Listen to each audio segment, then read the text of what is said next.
আল্লাহ তাআলা বলেন, বান্দা, দুনিয়ার সব কিছু আমি বানিয়েছি তোমাদের জন্য, আর তোমাকে বানিয়েছি আমি আল্লাহর জন্য। দুনিয়া যা কিছু আছে সব আল্লাহ তাআলা আমাদের উপকারের জন্য, আমাদের কল্যাণের জন্য সৃষ্টি করেছেন। আর আমাদেরকে আল্লাহ সৃষ্টি করেছেন একমাত্র আল্লাহর ইবাদত করার জন্য, আল্লাহর গোলামি করার জন্য। আল্লাহ তাআলা এমনি এমনি আমাদেরকে বানান নাই, অনর্থক আমাদেরকে সৃষ্টি করেন নাই। আল্লাহ তো হাকিম, আল্লাহ তো প্রজ্ঞাময়। দুনিয়ার কোন মানুষ যখন সে কোনো একটা জিনিস বানায়, কোনো একটা জিনিস তৈরি করে, এর পিছনে অবশ্যই তার কোনো না কোনো উদ্দেশ্য থাকে, মাকসাদ থাকে। কোন জ্ঞানী মানুষ, কোন বুদ্ধিমান মানুষ অনর্থক কোনো জিনিস সে বানায় না। কারণ একটা জিনিস বানাতে অনেক কষ্ট হয়, এর পিছনে অনেক মেধা, অনেক শ্রম দিতে হয়, এরপর একটা জিনিস অস্তিত্বে আসে। তো জ্ঞানী আকলমান কোন মানুষ অনর্থক কোনো জিনিস বানায় না। তো আল্লাহ তো হচ্ছেন আহকামুল হাকিমিন, তিনি রব্বুল আলামিন। আল্লাহ তাআলা তো কোনো জিনিস তিনি অনর্থক বানাতে পারেন না। আল্লাহ কোরআনের এক জায়গায় আমাদেরকে সম্বোধন করে বলতেছেন, আফা হাসিবতুম আন্নামা খলাকনাকুম আবাসা ওয়া আন্নাকুম ইলাইনা লা তুরজাউন। আল্লাহ বলতেছেন, বান্দা, তোমরা কি ধারণা করেছো, তোমরা কি মনে করেছো যে আমি তোমাদেরকে অনর্থক সৃষ্টি করেছি? আফা হাসিবতুম আন্নামা খলাকনাকুম আবাসা ওয়া আন্নাকুম ইলাইনা লা তুরজাউন। ও বান্দা, তোমরা কি মনে করেছো যে তোমাদেরকে অনর্থক বানাইছি এবং তোমাদেরকে আমার নিকট ফিরে আসতে হবে না? না, অনর্থক বানাই নাই। আল্লাহ কেন বানাইছেন আরেক আয়াত আল্লাহ জানায় দেন, ওয়ামা খালাকতুল জিন্না ওয়াল ইনসা ইল্লা লিয়াবুদুন। আল্লাহ বলেন যে আমি মানব জাতি আর জিন জাতি, এই উভয় জাতিকে সৃষ্টি করেছি একমাত্র আমার ইবাদত করার জন্য, একমাত্র আমার ইবাদত করার জন্য, আমার গোলামি করার জন্য। আমাদেরকে আল্লাহ বিশেষ একটা মাকসাদ নিয়ে, বিশেষ একটা উদ্দেশ্য নিয়ে এই দুনিয়া পাঠিয়েছেন। আল্লাহ আমাদেরকে সৃষ্টি করেছে। আজ আমরা সেই উদ্দেশ্য ভুলে গিয়েছি। আমাদের আসল বাড়ি যে আখিরাত, আখিরাতকে আমরা ভুলে গেছি। দুনিয়ার চাকচিক্য, দুনিয়ার সৌন্দর্য, দুনিয়ার মুহাব্বত আমাদেরকে এমন ভাবে আঁকড়ে ধরেছে যে আমরা আল্লাহকে ভুলে গেছি। আমাদের আসল বাড়ি আখিরাতকে আমরা ভুলে গেছি। যে তার আসল ঠিকানা ভুলে যায় সে বোকা। বুদ্ধিমান তো সে যে তার আসল বাড়ি চিনি, আসল বাড়ির কথা সবসময় মনে রাখি, আসল বাড়ি সাজানোর ফিকির করে যে আমি কয়েক বছরের জন্য বিদেশ গেলাম। আচ্ছা বলেন তো, বিদেশ যাওয়ার পর কেউ কি সেখানে সুন্দর কোনো বাড়িঘর করে? এখানে অনেক জিনিস, আরাম আয়েশের জিনিস কি সে জোগাড় করে? করে না। কারণ সে জানে এই প্রবাস জীবন এটা তার চিরকালের জন্য না। সে 2-1 বছর থেকে আবার তার আসল বাড়ি দেশে সে চলে যাবে। তো সে তার আসল বাড়ি সেখানে যেন গিয়ে আরামে থাকতে পারে, শান্তিতে থাকতে পারে, এই জন্য সে টাকা পয়সা জোগাড় করে। এখানে সে কোনো বাড়িঘর বানায় না, এখানে ভোগগুলো সে কোনো সামগ্রী সে সাজায় না, কারণ এটা তার আসল বাড়ি না। একজন বুদ্ধিমান মানুষ, চালাক মানুষ কখনো সে প্রবাস জীবনে যেখানে কয়েক বছরের জন্য গিয়েছে সেখানে সে কিছু করে না। সে যা কিছু করে তার আসল বাড়ি, তার যে মাতৃভূমি, যেখানে তার থাকার জায়গা, সে ওইখানে আরাম আয়েশের জন্য কিছু টাকা পয়সা সে উপার্জন করে, ইনকাম করে। মুহতারাম হাজিরিন, সম্মানিত মুসলিম কারাম, তো আমাদের আসল বাড়িতে হলো আখিরাত। এই দুনিয়া এটা আমাদের প্রবাস জীবনের মতো, এটা মুসাফির খানা। এখানে কিছুদিনের জন্য আল্লাহ আমাদেরকে পাঠাইছেন। আমরা যখন আমাদের নির্দিষ্ট যে হায়াত শেষ হয়ে যাবে, সবাই যেভাবে আসছি এভাবে আমরা আল্লাহর দিকে ফিরে যেতে হবে। ইহা হাম সব মুসাফির হ্যায় ওহি আখির ঠিকানা, ইহা হাম সব মুসাফির হ্যায় ওহি আখির ঠিকানা, কুই আগে রওয়ানা হয় কুই পিছে রওয়ানা। এখানে তো সবাই আমরা মুসাফির, আমাদের আসল ঠিকানা হলো আখিরাত।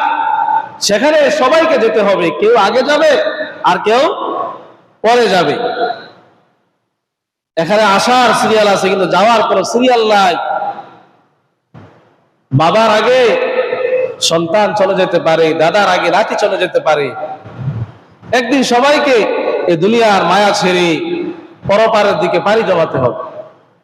আল্লাহ পাক রব্বুল আলামিন দুনিয়ার হাকিকত আমাদের সামনে তুলে ধরেছেন, যেন আমরা দুনিয়াকে মহব্বত করে আমাদের আসল বাড়ি আখিরাতকে ভুলে না যাই। আমরা যেন আখিরাতের জন্য ফিকির করি, আমল করি। আল্লাহ তাআলা এই আয়াতের মধ্যে আমাদেরকে জানিয়ে দিচ্ছেন। আল্লাহ তাআলা ইরশাদ করেন, ই'লামু আন্নামাল হায়াতুদ দুনিয়া লাইবুন ওয়া লাহু ওয়া যিনাতুন ওয়া তাফাখুরুন বাইনাকুম ওয়া তাকাসুরুন ফিল আমওয়ালি ওয়াল আওলাদ। রব্বুল আলামিন বলেন, হে আমার বান্দা বান্দীরা, তোমরা জেনে রাখো, আন্নামাল হায়াতুদ দুনিয়া লাইবুন ওয়া লাহু, এই দুনিয়ার জীবন, পার্থিব জগৎ, এটা হলো খেল তামাশা, ক্রীড়া কৌতুক।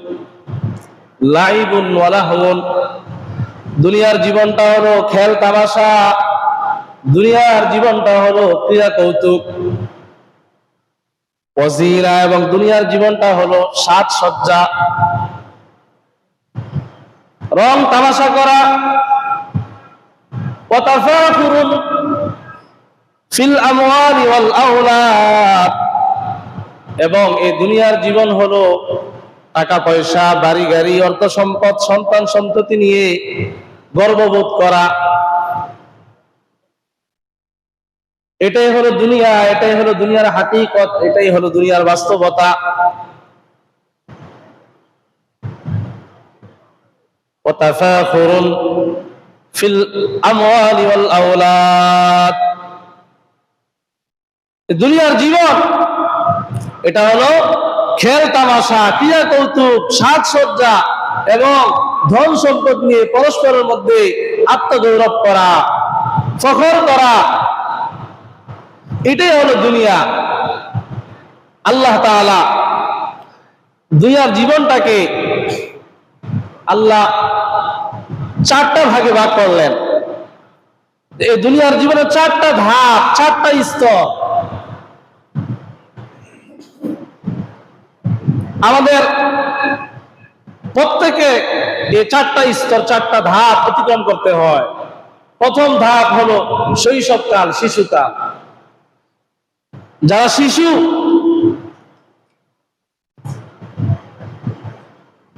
শিশুরা তাদের শৈশবকালটাকে শেষ করে দেয় খেল তামাশার পিছনে, খেলাধুলার পিছনে।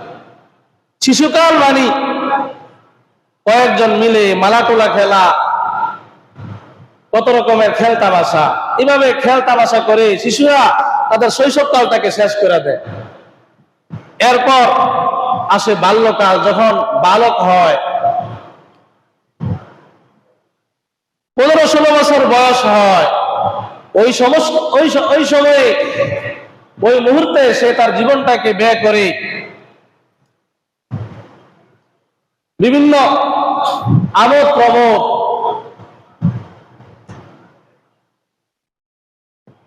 টিভি, সিনেমা, নাটক এবং খেলাধুলা, অনর্থক অনেক কাজ আছে, এগুলোর পিছনে সে তার বাল্যকালটাকে শেষ করে দেয়। তো শৈশবকাল এটা চলে যায় খেল তামাশায়, খেলাধুলায়। এরপর বাল্যকাল এটা চলে যায় অনর্থক বিষয়, নাটক, সিনেমা, নাচ গান, বন্ধু বান্ধবকে নিয়ে ঘোরাঘুরি, এগুলা নিয়ে তার সময়টা চলে যায়। এরপর যখন সে পরিপূর্ণ যুবক হয়, তার বয়স যখন 25-30 হয়ে যায়, পূর্ণ যুবক সে হয়, তখন তার জীবনটা কাটে ঝাঁকজমক সৌন্দর্যের পিছনে। কিভাবে একটা সুন্দর জামা পরা যায়, কিভাবে একটু স্মার্ট হয়ে চলা যায়, দামি দামি ক্রিম কিভাবে ব্যবহার করা যায়, তখন সে এই পিছনে তার সময়টাকে ব্যয় করে। এই যে শৈশবকাল, বাল্যকাল, যৌবনকাল, 3টা কাল এভাবে চলে যায়। এরপরে যখন বার্ধক্য আসে, যখন বৃদ্ধ হয়ে যায়, তখন দেখা যায় ওইগুলোর পিছনে আর কোনো নেশা থাকে না, এগুলোর থেকে মন থাকে না।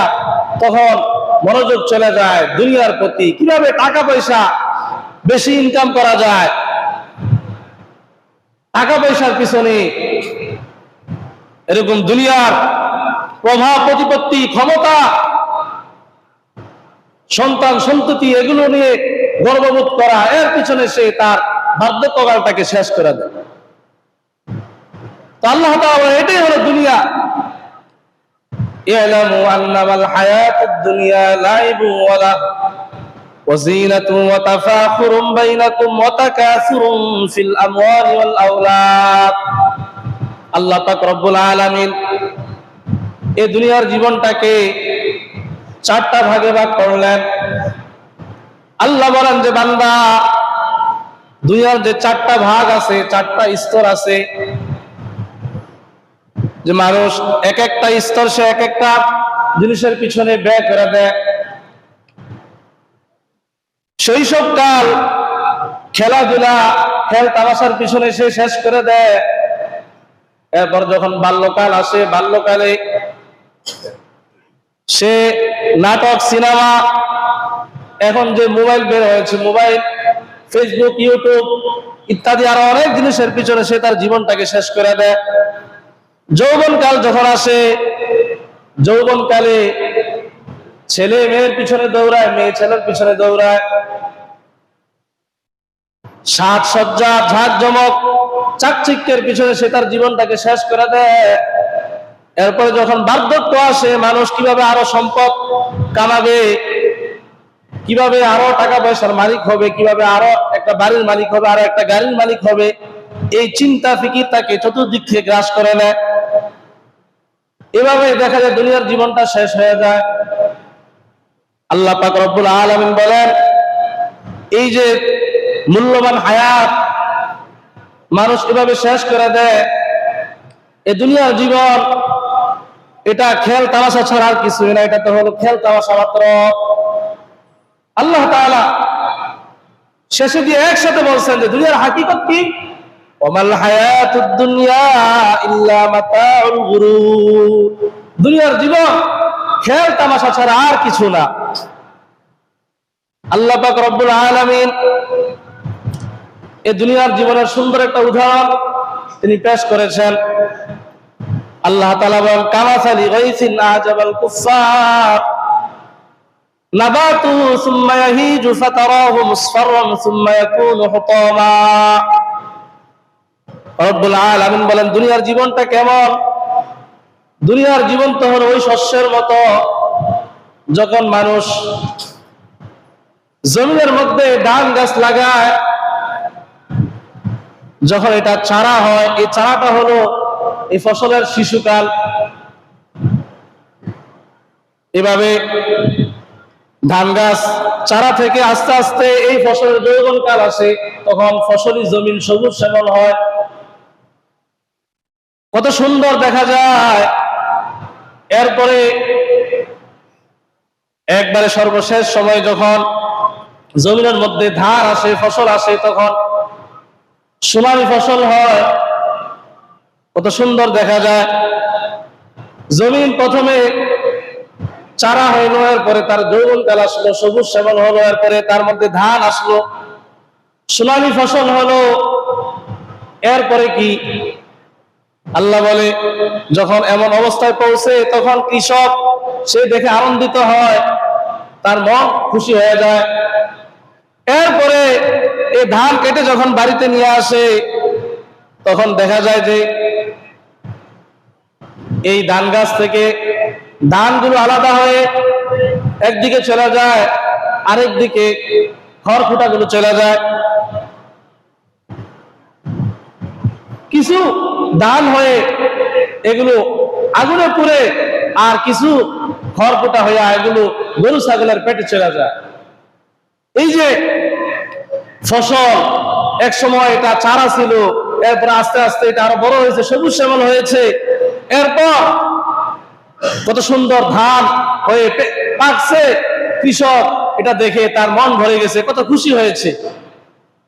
এক সময় তো এই সুন্দর ফসল, এই সুন্দর ধান, এগুলো কিছুই থাকে না, এগুলো খড়কুটায় পরিণত হয়, কিছু আগুনে পুড়ে এগুলো বাত হয়ে আমাদের পেটে চলে যায়। এগুলো যেমন কোনো বাস্তবতা নাই, এগুলো একসময় শেষ হয়ে যায়। এই দুনিয়ার জীবনটা এমন, শৈশবকাল খেলতামাশায় শেষ, বাল্যকাল আমোদ প্রমোদে শেষ, যৌবনকাল বন্ধু বান্ধবকে নিয়ে ঘোরাঘুরি, সাজসজ্জা সৌন্দর্যের পিছনে দৌড়াদৌড়ি করে শেষ, বার্ধক্যকাল টাকা পয়সা সন্তান সন্ততি নিয়ে গর্ব করার মধ্যে শেষ। এভাবেই তো জীবনটা শেষ হয়ে গেল। আমি দুনিয়ার পিছনে আমার এই মূল্যবান হায়াতটাকে শেষ করে দিলাম, আখিরাতের জন্য আমি কি করলাম? এই দুনিয়ার জীবন এটা হলো ক্ষণস্থায়ী জীবন, দুনিয়ার জীবন একদিন শেষ হয়ে যাবে। আমাদের আসল জীবন সেটা হলো আখিরাত। এরপরে আল্লাহ তাআলা আমাদেরকে আখিরাতের হাকিকত কি, আয়াতের পরবর্তী অংশে আল্লাহ সেটা আমাদেরকে জানিয়ে দিচ্ছেন। আল্লাহ তাআলা এরপরে বলেন, ওয়াফিল আখিরাতি আযাবুন শাদীদ ওয়া মাগফিরাতুম মিনাল্লাহি ওয়া রিদওয়ান ওয়া মাল হায়াতুদ দুনিয়া ইল্লা মাতাউল গুরুর। আল্লাহ বলেন আখিরাতে রয়েছে আযাবুন শাদীদ, কঠিন আযাব। যারা বেঈমান হবে, কাফের হবে, যার মধ্যে ঈমান থাকবে না, তার জন্য রয়েছে কঠিন আযাব। এটা হলো আখিরাতের একটা স্তর। আখিরাতের দ্বিতীয় স্তর মাগফিরাতুম মিনাল্লাহ, এবং আল্লাহর পক্ষ থেকে ক্ষমা, আল্লাহর পক্ষ থেকে মাগফিরাত। এটা কাদের জন্য? যারা দুনিয়া থেকে ঈমান নিয়ে এবং গুনাহ নিয়ে কবরে যাবে, যার মধ্যে ঈমান থাকবে এবং গুনাহ থাকবে, তার জন্য রয়েছে রবের পক্ষ থেকে মাগফিরাত, রবের পক্ষ থেকে ক্ষমা। আল্লাহ চাইলে নিজ দয়ায় তাকে মাফ করে দিবেন, অথবা আল্লাহ তাআলা নির্দিষ্ট সময় পর্যন্ত শাস্তি দিয়ে এরপর তাকে মাফ করবেন। আল্লাহ পাক রব্বুল আলামিন আখিরাতের তৃতীয় স্তর বলতেছেন ওয়া রিদওয়ানুম মিনাল্লাহ, এবং আল্লাহর পক্ষ থেকে রাজামন্দি, আল্লাহর সন্তুষ্টি। আল্লাহর যে সকল বান্দা বান্দীরা দুনিয়া থেকে ঈমান নিয়ে যাবে, কোনো গুনাহ সে সঙ্গে নিয়ে যাবে না, পরিপূর্ণ মুমিন, পরিপূর্ণ ঈমানদার মুসলমান হয়ে কবরে যাবে, তার জন্য থাকবে আল্লাহর পক্ষ থেকে রাজামন্দি, আল্লাহর সন্তুষ্টি। সে আল্লাহর সন্তুষ্টি লাভ করবে। ওয়া রিদওয়ানুম মিনাল্লাহ ওয়া মাল হায়াতুদ দুনিয়া ইল্লা মাতাউল গুরুর। আল্লাহ বলে, বান্দা, এই দুনিয়ার জীবন খেল তামাশা ছাড়া কিছুই না, এটা হলো খেল তামাশা মাত্র। আল্লামা জালালউদ্দিন রুমি রাহমাতুল্লাহ আলাইহি, যাকে শাহে আমসাল বলা হয়, উপমার জগতে যিনি বাদশাহ, কোরআন ও হাদিসের কঠিন কঠিন বিষয়গুলো যিনি উদাহরণের মাধ্যমে, উপমার মাধ্যমে সুন্দর করে উপস্থাপন করে থাকেন, আল্লামা জালালউদ্দিন রুমি রাহমাতুল্লাহ আলাইহি, তিনি এই দুনিয়ার হাকিকতটা কেমন এটা বড় সুন্দর করে উদাহরণ দিয়ে আমাদেরকে বুঝিয়েছেন। তিনি বলেন যে পূর্বেকার জমানার এক লোক, এক শিকারী, সে ব্যাগের মধ্যে কিছু তীর নিয়ে শিকার করার জন্য সে বের হলো। আগের জমানায় মানুষ তো শিকার করতো তীর দিয়ে, এখন তো শিকার করে বন্দুক, রাইফেল, বুলেট, এগুলো থাকতে হয়। এগুলো দিয়ে মানুষ পাখি শিকার করে, বিভিন্ন জিনিস শিকার করে। তো আগের জমানায় শিকার করতো তীর দিয়ে। তো ওই শিকারী সে একটা ব্যাগের মধ্যে কিছু তীর নিয়ে সে শিকার করার জন্য বাগানে বের হয়ে গেল। ওই শিকারী সে বাগানের মধ্যে পাখি শিকার করার জন্য সে ঘুরতেছে ঘুরতেছে, কিন্তু কোনো পাখি তার নজরে আসতেছে না। এভাবে ঘুরতে ঘুরতে দিন প্রায় শেষ, দিনের শেষ মুহূর্তে সে পৌঁছে গেছে। এখনো সূর্যের কিছুটা আলো আছে। হঠাৎ সে দেখতে পেল যে মাটির মধ্যে বিশেষ এক ধরনের পাখি দেখা যাইতেছে। সে দেখতেছে মাটির মধ্যে একটা পাখি উঠতেছে। ওই লোক মনে করলো যে এটা মনে হয় বিশেষ এক ধরনের পাখি। পাখি তো উড়ে আকাশে, মাটিতে কি কখনো কোনো পাখি উড়ে? মাটিতে উড়ার জায়গা না, মাটিতে মানুষ চলে। মাটি হলো চলার জায়গা, হাঁটার জায়গা, আর আকাশ হলো উড়ার জায়গা। তো ওই শিকারী সে দেখতেছে মাটির মধ্যে একটা পাখি উঠতেছে। সে মনে করলো এটা হয়তো যে বিশেষ এক ধরনের পাখি হবে। তো সে মনে মনে খুশি হইলো, যাক, সারাদিন ঘুরে একটা পাখি পাইলাম না, শেষ পর্যায়ে আজীব আশ্চর্য ধরনের এক পাখি পেয়ে গেলাম। এবার ওই শিকারী এই পাখি শিকার করার জন্য সে তার ব্যাগ থেকে একটা তীর নিল। তীর নিয়ে আসে ওই যে মাটির মধ্যে দেখতেছে পাখি উঠতেছে, এই পাখির মধ্যে সে তীর মারলো। তীর মারার পর সে দেখে, কাছে গিয়ে দেখে যে পাখি তো শিকার হয় নাই, তার তীরটা এটা বৃথা গেল। সে তীর মারলো, জায়গা মতো তীর মেরেছে, কিন্তু পাখি শিকার হয় নাই। তখন সে চিন্তা করলো, ব্যাপার কি, আমি তো একজন দক্ষ শিকারী, আজ পর্যন্ত কত পাখি শিকার করলাম, আমি এখানে তীর মারলাম, পাখিটা শিকার হলো না, কারণটা কি? তখন সে দেখলো যে পাখিটা একটু সামনে চলে গেছে, সামনে উড়াউড়ি করতেছে। তখন সে তার ব্যাগ থেকে আরেকটা তীর নিয়ে তীর মারলো। এবারও পাখি শিকার হলো না। সে এভাবে তীর মারতে মারতে তার ব্যাগের সবগুলো তীর সে শেষ করে দিল। যখনই তার তীরগুলো শেষ, এবার সে দেখতে পেল যে একটা পাখি আকাশের মধ্যে উড়তেছে। তো সে এখন বুঝতে পারলো যে আসলে আমি যে মাটির মধ্যে যে পাখিটা দেখেছি এটা তো আসল পাখি না, আসল পাখিটা হলো আকাশে, এটা হলো ওই পাখির ছায়া। মুহতারাম হাজিরিন, সম্মানিত মুসল্লিয়ানি কেরাম, এই লোক যখন সে আসল পাখির পরিচয় পেয়েছে, আসল পাখির সন্ধান পেয়েছে, তখন কি তার কাছে আর কোনো তীর আছে? সব তীর তো সে ওই যে পাখির ছায়া, যেটাকে সে পাখি মনে করেছিল, এই পাখির ছায়ার পিছনে সে সব তীর শেষ করে দিয়েছে। এবার যখন সে আসল পাখি দেখতে পেল, তার কাছে এখন আর পুঁজি নাই, সম্বল নাই, সব সে শেষ করে দিয়েছে। এবার ওই লোক আফসোস করে বলতেছে, হায়, আমি কি করলাম, আমি আসল পাখির মধ্যে তীর নামে আমি যে পাখির আসল পাখির যে ছায়া, এই ছায়ার পিছনে আমার সবগুলো তীর আমি শেষ করে দিলাম। এবার সে আফসোস করতেছে, দুঃখ করতেছে। এখন যতই সে আফসোস করে আর দুঃখ করে, কোনো লাভ নাই। এবার আল্লামা জালালউদ্দিন রুমি রাহমাতুল্লাহ আলাইহি বলেন, ও দুনিয়ার মানুষ, এই যে তোমরা দুনিয়া দেখতেছো, এই দুনিয়া এটা নকল, এটা আসল না। দুনিয়া হলো আখিরাতের একটা ছায়া মাত্র। যখন তোমার দুনিয়ার হায়াত শেষ হয়ে যাবে, দুনিয়ার বেলা যখন ডুবে যাবে, তখন এই ছায়া আর থাকবে না, এই ছায়া শেষ হয়ে যাবে।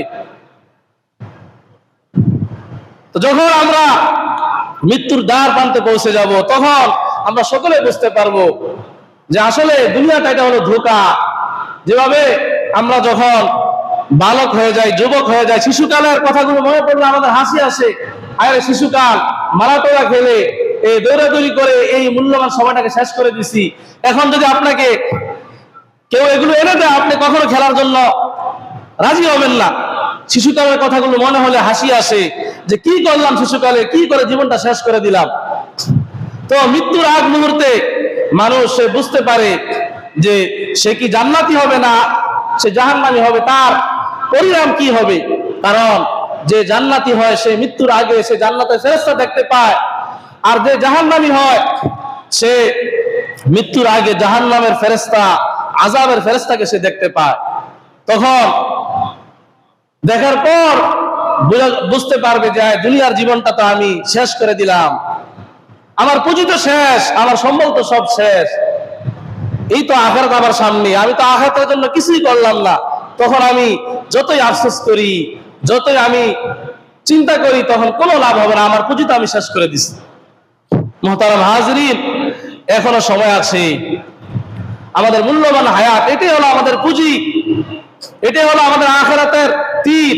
এই তীর দিয়ে আমার আখিরাতকে অর্জন করতে হবে, আখিরাতকে সাজাতে হবে, আমার জান্নাতকে সাজাতে হবে। আমি যদি একটা মিনিট সময় দিয়ে আমি যদি সুবহানাল্লাহ কয়েকবার পড়ি, আখিরাতে আমার জন্য বিশাল নিয়ামত তৈরি হয়ে যাবে, আমি অনেক সওয়াবের অধিকারী হয়ে যাব।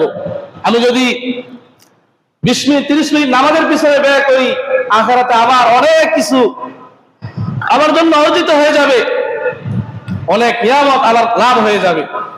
এজন্য এখনো সময় আছে, আমরা আমাদের জীবনটাকে মূল্যায়ন করি, আখিরাতের জন্য ফিকির করে চিন্তা করি। যে ব্যক্তি আখিরাতের জন্য আমল করে চিন্তা করে, নবীজি বলেন সে হলো প্রকৃত চালাক, সে হলো প্রকৃত বুদ্ধিমান। এই দুনিয়া এটা হলো আখিরাতের ক্ষেত, আর দুনিয়া মাজরাতুল আখিরাহ, এই দুনিয়া হলো আখিরাতের ফসল ফলানোর জায়গা। এখান থেকে আমাদেরকে আখিরাতের ফসল অর্জন করতে হবে। কবি বড় সুন্দর করে বলছেন, দারে ফানি কি সজাওয়াত পর না যা, दार फानी की सजावट पर न जा, नेकियों से अपना असली घर सजा, फिर वहां बस चैने की बसरी बजा, फिर वहां बस चैने की बसरी बजा, इन्नहु कद फाज़ा फौजन मन नजा। एक दिन मरना है आखिर मौत है, एक दिन मरना है आखिर मौत है, पर ले जो करना है आखिर मौत है। আমি বলতেছেন, ও দুনিয়ার মানুষ, এই ধ্বংসশীল দুনিয়া, এই দুনিয়ার পিছনে পড়া আখিরাত নষ্ট করিও না, তুমি আখিরাতকে সাজাও, নেকিও সে আপনা আসলি ঘর সাজা, নেকি দ্বারা তুমি তোমার আসল বাড়ি আখিরাতকে সজ্জিত করো। একদিন তোমাকে মরতে হবে, একদিন দুনিয়া ছেড়ে চলে যেতে হবে, যা করার এখনই করে নাও, এখনো সময় আছে। নিজেকে চিনো, আখিরাতকে চিনো, আল্লাহকে চিনো, মৃত্যুর কথা স্মরণ করো। আল্লাহ পাক রব্বুল আলামিন আমাদের সবাইকে আখিরাতের জন্য প্রস্তুতি নেওয়ার তৌফিক দান করুন।